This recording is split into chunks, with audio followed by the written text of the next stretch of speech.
ಯಾಕೋ ಮತ್ತಲ್ಲಿಗೆ ಅಲ್ಲಮ್ಮ ಮನೆ ಯಜಮಾನ ಯಾಕಮ್ಮ ಚಿಂತೆ ಅಮ್ಮ ಎಷ್ಟೇ ಆಗಲಿ ಭಾರತದ ಗಾಡಿ ಅವಳ ಶ್ರೀಮಂತ ಕಾರ್ಯಕ್ರಮನ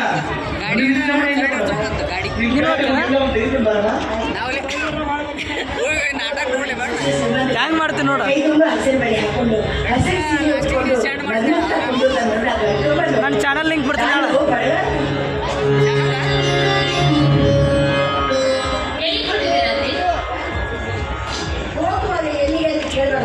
ಅದು ಅಶುಭ ಮಳೆಗಾಲ ಮನೆಗೆ ಹೋಗಿದ್ದೆಮ್ಮ ಕೈಗೆ ಹಸಿರು ಬಳೆ ಹಾಕ್ಸಲು ಆದರೆ ತವ್ರ ಮನೆಯವರು ಬಂದು ನಿನ್ನ ಶ್ರೀಮಂತ ಕಾರಣ ಮಗನ ಹತ್ರ ಹೆರಿಗೆಯಾಗಿ ತಮ್ಮ ತವ್ರ ಮನೆಗೆ ಕರ್ಕೊಂಡು ಹೋಗ್ತಾರೆ. ಎಲ್ಲ ಕರ್ಕೊಂಡ್ರು ನಿನಗೆ ಎಲ್ಲಿದೆಯಮ್ಮ ತವ್ರ ಮನೆ? ಯಾರು ಬರ್ತಾರ ಮನೆಗೆ ಹೋಗಿ ಮುಗಿಸ್ಲಿಕ್ಕೆ? ಹುಟ್ಟಿದಾಗಿ ತಾಯಿಯನ್ನು ಕಳೆದುಕೊಂಡು ನನಗೆ ಮತ್ತೆ ನನ್ನ ತಾಯಿಯ ನೆನಪನ್ನು ಮಾಡಿ ಅಳುವನ್ನು ಹೆಚ್ಚಿಸಬೇಡಿ ಅಂತ ಸಮಾಜದ ದೃಷ್ಟಿಯಲ್ಲಿ ನೀವು ನನ್ನ ಅತ್ತೆ ಆದ್ರು ನನ್ನ ಅಂತರಂಗ ಸಾರಿ ಸಾರಿ ಹೇಳ್ತಾ ಇದ್ದೆ. ನೀವೇ ನನ್ನ ಹೆತ್ತವರೆಂದು ಆ ದೇವರು ನಿನ್ನ 100 ವರ್ಷ ಸುಖವಾಗಿ ಕೇಳಿದ್ದಾರೆ.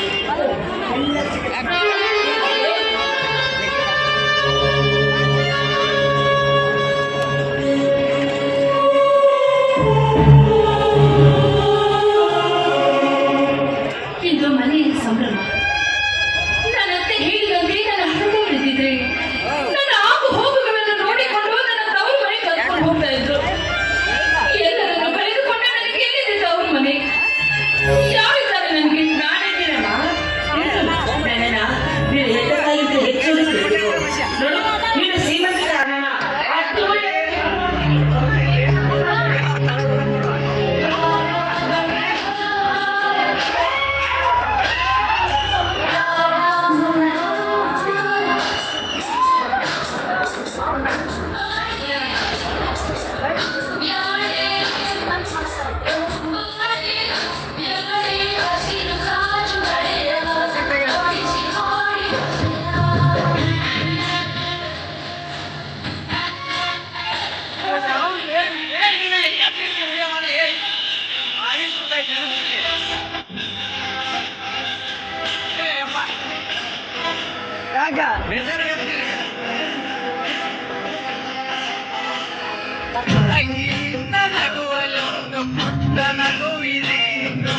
ನಗುವಿಗಾಗಿ ತವರು ಕಾದಿದೆ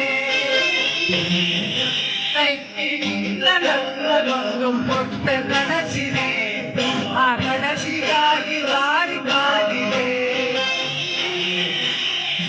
ಮಾಡಿ ಬೆಳೆದಂತ ದೊಡ್ಡಿಲ್ಲಿದೆ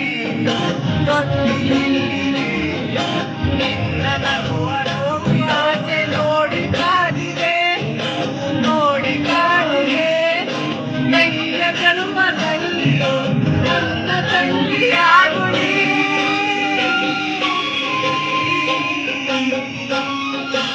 ತವರ ಬೆಳಗಲು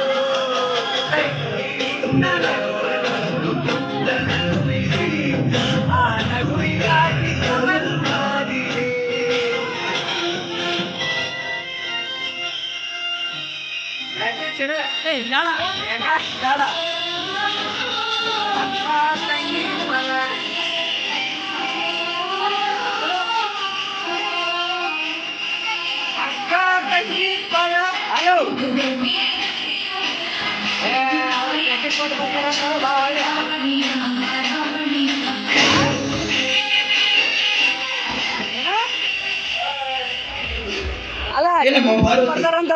ಈಗಾದ್ರೂ ಸಂತೋಷ ಇದೆ ತುಂಬಾ ಸಂತೋಷ ಆಯ್ತು. ಪಾರ್ವತಿ. ಆದ್ರೆ ನಿನ್ನಿಂದ ಒಂದು ಮುಖ್ಯವಾದ ಕೆಲಸ ಆಗ್ಬೇಕು. ಏನ್ ಹೇಳಿ ಮಗ? ನಮ್ಮ ಊರಿನ ಜನಕ್ಕೆ ಒಳ್ಳೆದಾಗಲಿ ಅಂತ ಮೊದಲನೇ ಬಾವಿ ತೆಗೆಸಿದ್ರೆ ಆ ಬಾವಿಯಲ್ಲಿ ಸಂಪೂರ್ಣವಾಗಿ ನೀರು ಬರಬೇಕಾದ್ರೆ ಚೊಚ್ಚಲ ಗರ್ಭಿಣಿ ಹೋಗಿ ಬಾವಿ ಪೂಜೆ ಮಾಡ್ಬೇಕು. ಎಷ್ಟೇ ಆಗಲಿ ನೀನು ಚೊಚ್ಚಲ ಗರ್ಭಿಣಿ ಹೋಗಿ ಬಾವಿ ಪೂಜೆ ಮಾಡ್ತೀರಮ್ಮ. ಇಷ್ಟು ಚಿಕ್ಕ ವಿಷಯವನ್ನ ಇಷ್ಟೊಂದು ವಿನಯದಿಂದ ಕೇಳ್ತಾರೆ. ನೀವು ಹೇಳಿ ಹಾಗೆ ಮಾಡ್ತಾರೆ. ಈ ಕೆಲಸ ನೀನು ಮಾಡಿಕೊಟ್ರೆ ನಿನ್ನನ್ನು ತೂಗು ಮಧ್ಯೆ ಕೂಡಿಸಿ ತೂಗ್ತೀನಮ್ಮ. ನೀನು ನನ್ನ ತಾಯಿ ಹಾಗೆ ನಿನ್ನ ಮಾತು ಹೇಳ್ತಿರ್ತಾರೆ.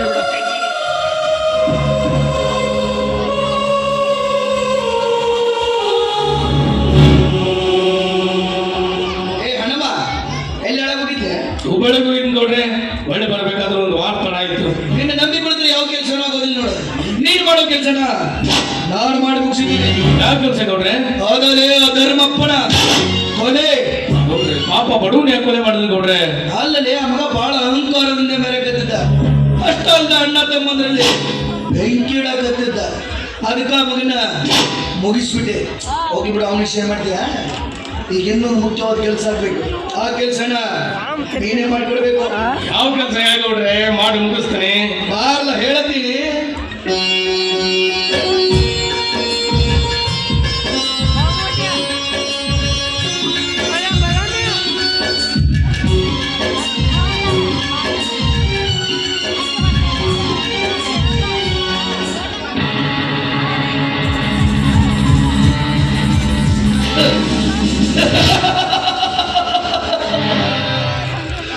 ಒಡ ಹುಟ್ಟಿದ ತಮ್ಮ ಸಾಕ್ ಕೊಡ್ತಾನಂತ ನಾವು ತಿಳ್ಕೊಂಡ್ರೆ ನನಗೆ ಎದುರಾಗಿ ನಿಂತು ಬಿಟ್ಟ. ಲೇ ಶಿವಕಾಂತ, ವಿಷ ತುಂಬಿದ ಸರ್ಪದ ನೆತ್ತಿಯ ಮೇಲೆ ಎಷ್ಟು ಹಾಲು ಸುರಿದ್ರು ಹಲ್ಲಲ್ಲಿರೋ ವಿಷ ಕಮ್ಮಿ ಆಗಲ್ಲ. ಹಾಗೆ ಈ ರಾಮನಗರನ್ನು ಎಷ್ಟು ಭಿನ್ನಾಳದ ಮಾತುಗಳನ್ನು ಹೇಳಿದ್ರು ಎದೆಯಲ್ಲಿರೋ ದ್ವೇಷ ಕಮ್ಮಿ ಆಗಲ್ಲ. ಈ ರಾಮನಗೌಡ ಒಂದ್ಸಲ ಕಣ್ಣಿಟ್ರೆ ಸಾಕು, ಹೆಣ್ಣಾಗ್ಲಿ ಹೊಣ್ಣಾಗ್ಲಿ ಮಣ್ಣಾಗ್ಲಿ ದಕ್ಷಿ ಕೊಡದೆ ಬಿಟ್ಟವನಲ್ಲ ಈ ರಾಮನಗೌಡ. ನಾನು ಹೇಳಿದಾಗ ನನ್ನ ದಾರಿಯಲ್ಲಿ ನಡೆದಿದ್ರೆ ನಾನು ಅವ್ರ ಪಾಲಿಗೆ ರಾಮ ಆಗ್ತೇನೆ. ಒಂದು ವೇಳೆ ನನಗೆ ಎದುರಾಗಿ ನಿಂತ್ರೆ ನಾನು ಅವ್ರ ಪಾಲಿಗೆ ರಾವಣನಾಗ್ತೇನೆ.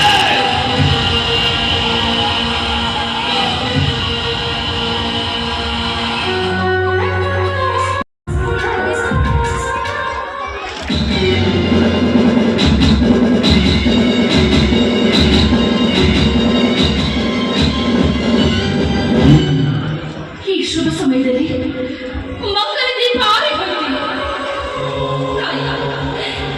ಈ ಕಮಾಯಿ ಮುನಿಸು ನೀನಿಲ್ಲದ ಈ ಭಾವಿ ಮಕ್ಕಳಿಲ್ಲದ ತಾಯಿ ಅಂತಾಗಿದೆ. ನಿನ್ನಂತ ಕಣದ ಜಲ ನೀಡಿ ನನ್ನ ಮಾವನಿಗೆ ಬಂದ ಧರ್ಮ ಸಂಕಟವನ್ನು ದೂರ ಮಾಡುತ್ತಾಯಿ. ದೂರ ಮಾಡು. ತುಂಬು ಗರ್ಭಿಣಿಯನ್ನು ಭಾವಿಗೆ ಹೊತ್ತುಕೊಡಲು ನ್ಯಾಯವೇ ಧರ್ಮವೇ. ನ್ಯಾಯವೇ ಧರ್ಮವೇ? ಇದನ್ನೇನು ಕೇಳ್ತಾ ಇದ್ದೀನಿ ನಾನು? ಮೂರ್ತಿ, ಮುಂದೆ ಕಾದಿದೆ ನಿನಗೆ ದುರಂತ ಮರಣ, ದುರಂತ ಮರಣ, ದುರಂತ ಮರಣ. ಹೌದು ಗೌಡ್ತಿ, ನಿನಗೆ ಬಂದಿರೋದು ದುರಂತ ಮರಣ. ಅಣ್ಣ, ನನ್ನ ಮಾವ ನನ್ನನ್ನು ಕರ್ಕೊಂಡು ಮಾತು ಕಳಿಸಿದ್ರಪ್ಪ. ಕಳಿಸಿದ್ದಾನೆ ಗೌಡ್ತಿ. ನಿನ್ನ ಮಾವ ಕರ್ಕೊಂಬ ಅಂತಲ್ಲ, ಈ ಭಾವಗೆ ಹೋಗಿ ಬಾ ಅಂತ. ಭಾರತಮ್ಮ, ಈ ಬಾವಿ ಚೊಚ್ಚಲ ಗರ್ಭಿನ ಅವಧಿ ಕೇಳದಂತ ಅದಕ್ಕೆ ನೀನು ಪೂಜೆ ಮಾಡಿ ಕಳಿಸಿ ಇಂದಿನಿಂದ ನನ್ ಕಳಿಸ್ಕೊಟ್ಟಾರ ಈ ಭಾಗದ ನೌಕಾಕ.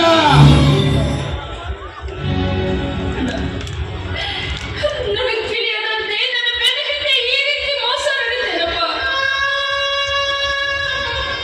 ಬಾಯ್ ತುಂಬ ತಂಗಿ ಅಂತ ಕರೆದು ಈಗ ನೀನೆ ನಿನ್ನ ಕೈಯಾರೆ ಬಾವಿಗೆ ಹೋಗ್ತೀರಲ್ಲ. ಹೋಗ್ತೀನಿ. ಊರಿಗೆ ಒಳ್ಳೇದಾಗ್ಬೇಕಂದ್ರೆ ಈ ಕೆಲಸ ಮಾಡ್ಲೇಬೇಕು. ಸಿದ್ಧರಾಗ ಗೌಡ್ತಿ.